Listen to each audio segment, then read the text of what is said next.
আচ্ছা, এই এপিসোডে আমরা অ্যাঙ্কর ট্যাগ নিয়ে বিস্তারিত জানবো। তো অ্যাঙ্কর ট্যাগ বিষয়টা আসলে কি? অ্যাঙ্কর ট্যাগ হচ্ছে, ধরেন আপনার যদি কোনো ওয়েবসাইট আমরা ব্রাউজ করি, সাপোজ ধরেন হচ্ছে সাপোজ এটা আমরা দিলাম প্রথম আলোর, যদি আমরা ওয়েবসাইটে যাই তাহলে আমরা এইখানে দেখেন এই যে এই জায়গাগুলোতে মানে একটা টেক্সট আছে, নর্মালি তো টেক্সট, এখন এই টেক্সটের উপরে নিয়ে গেলে আমাদের যে কার্সর এটা কিন্তু চেঞ্জ হয়ে যায়।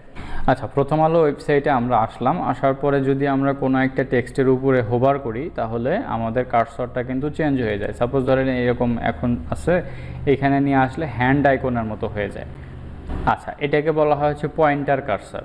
তো এটার মানেটা কি? এখানে ক্লিক করলে আপনাকে অন্য একটা পেজে নিয়ে যাবে। যদি আমরা এখানে ক্লিক করি তাহলে দেখেন আপনাকে অন্য একটা পেজে নিয়ে যাচ্ছে বা অন্য একটা কন্টেন্ট দেখাচ্ছে। তো এখানে ক্লিক করলে ওই নিউজের বিস্তারিত আপনি এখানে দেখতে পাচ্ছেন। এখন ব্যাপারটা হচ্ছে এটাও কিন্তু একটা বিজ্ঞাপন। এখানে যদি আপনি ক্লিক করেন তাহলে এটা আপনাকে অন্য একটা ওয়েবসাইটে নিয়ে যাবে। মানে এখানে দেখেন এই বিজ্ঞাপনটা আপনাকে এই প্রোডাক্টটা কোথা থেকে কিনবেন সেইটা কিন্তু মানে নিয়ে আসছে, অন্য একটা ওয়েবসাইটে নিয়ে চলে আসছে।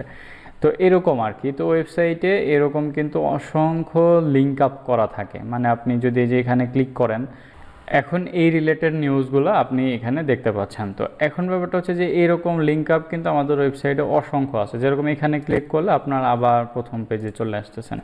এই যে লিঙ্ক আপের যে ব্যাপারগুলো, এগুলোকে বলা হয় হচ্ছে অ্যাঙ্কর সিস্টেম। মানে এখন ব্যাপারটা হচ্ছে অ্যাঙ্কর ট্যাগ দিয়ে আমরা এই লিঙ্ক আপগুলো করে ফেলতে পারবো। যেরকম ধরেন এই যে সামথিং, এইখানে যদি আমরা কি করতে চাই, মানে একটা সাপোজ ধরেন একটা টেক্সট দিলাম যে গো টু google.com। হ্যাঁ, এটা আমরা লিখলাম, মনে করেন গো টু google.com। এখন যদি আমরা আমাদের ওয়েবসাইটটাকে দেখি, একটা রিলোড দিই, তাহলে দেখবো যে গো টু google.com এটা লেখা আছে। এখন আমরা চাচ্ছি যে google.comটাকে লিঙ্ক আপ করে দিতে। তো এখানে ক্লিক করা হলে কি হবে, google.com-এ চলে যাবে। তো এটা আমরা কিভাবে করব? সাপোজ ধরেন এই যে টেক্সটটাকে আমরা একটা ট্যাগের মধ্যে দিয়ে দেবো। সেটা কি? একটা অ্যাঙ্কর ট্যাগের মধ্যে দিয়ে দেবো, এ ট্যাগের মধ্যে দিয়ে দেবো। হ্যাঁ, এইখানে আচ্ছা google.com দিয়ে দিলাম এ ট্যাগের মধ্যে। এখন এই এ ট্যাগের মধ্যে তো দিলাম, এখন ব্যাপারটা হচ্ছে যে এই google.com-এ যে যাবে সেই ইউআরএলটাও তো আমাদের দিয়ে দিতে হবে, তাই না? তাছাড়া তো আসলে এখানে ক্লিক করলে কোথায় যাবে সেটা তো আমরা বুঝতে পারবো না, তাই না?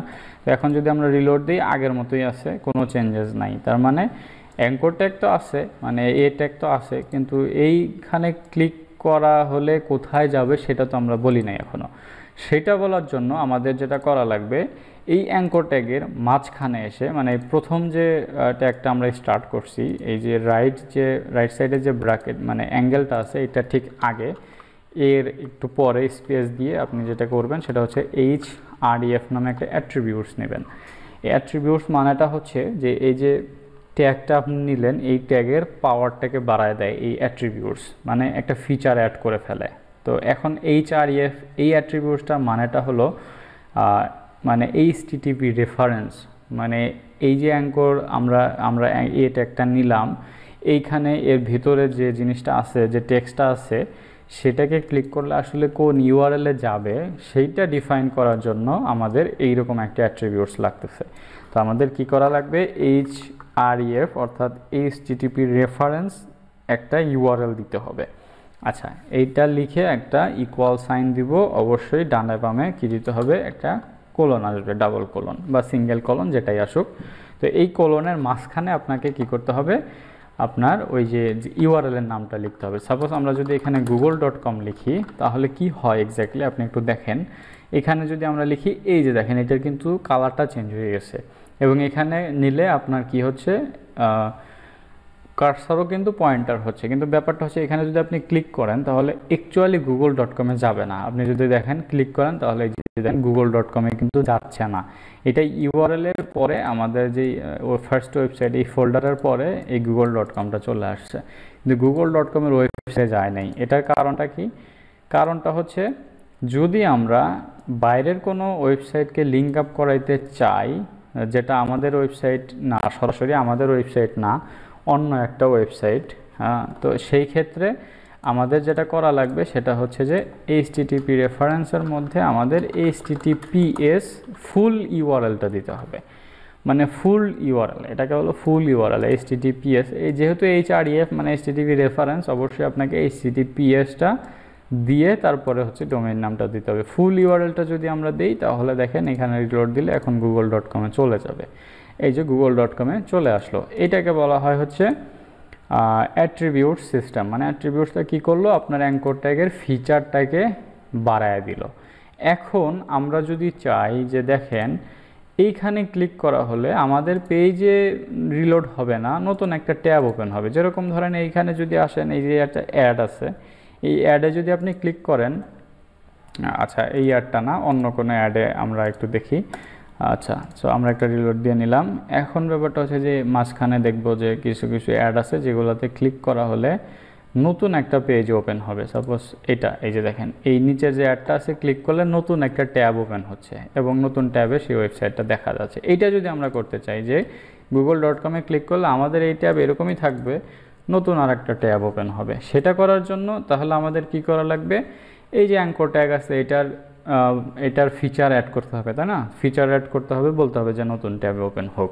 তাহলে এটা করার জন্য অবশ্যই আবার অ্যাট্রিবিউটস লাগবে। একটা স্পেস দিয়ে আমরা টার্গেট দিতে পারি। টার্গেট নামে একটা অ্যাট্রিবিউটস দিয়ে এখানে আমরা জাস্ট হচ্ছে কি লিখতে পারি, একটা ব্লাঙ্ক লিখতে পারি। হ্যাঁ, এই যে ব্লাঙ্ক মানে টার্গেটটা ব্লাঙ্ক, এটার অর্থটা হলো যে নতুন আর একটা ট্যাবে ওপেন হবে। এই ট্যাবে কিছু হবে না, যে ট্যাবে আছে সেই ট্যাবের ভ্যালুটা ব্লাঙ্ক হয়ে যাবে আর কি, এরকম আর কি। তো এখন ব্যাপারটা হচ্ছে যে ট্যাবে আমরা আসি সেই ট্যাবে আর কোনো কিছু হবে না। এখানে ক্লিক করা হলে নতুন একটা ট্যাব ওপেন হচ্ছে।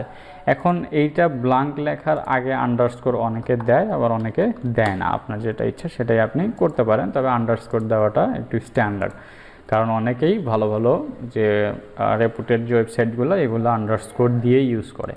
তো দেখেন এখানে যদি আমরা ক্লিক করি একই কাজ করবে। আন্ডারস্কোর দেওয়া বা না দেওয়া কাজের ক্ষেত্রে কোনো ডিফারেন্স নাই, কিন্তু ওই কোডিংয়ের প্যাটার্নে কিছুটা ডিফারেন্স আছে। যদি আপনি আন্ডারস্কোর ইউজ করতে চান অবশ্যই করতে পারেন, কারণ যেহেতু পপুলার ওয়েবসাইটগুলো এই আন্ডারস্কোরটা ইউজ করে, তো ডেফিনেটলি এটা একটা স্ট্যান্ডার্ড ওয়ে। আচ্ছা, তো এই হচ্ছে অ্যাঙ্কর ট্যাগের বিস্তারিত। তো এখন নেক্সট এপিসোডে আমরা পি ট্যাগ নিয়ে জানবো, অর্থাৎ প্যারাগ্রাফ ট্যাগ নিয়ে জানবো, অর্থাৎ যেগুলা ধরেন একটু প্যারাগ্রাফ টাইপের, সেগুলো আসলে আমরা কী ধরনের ট্যাগ ইউজ করে করব সেই জিনিসটা আমরা জানবো।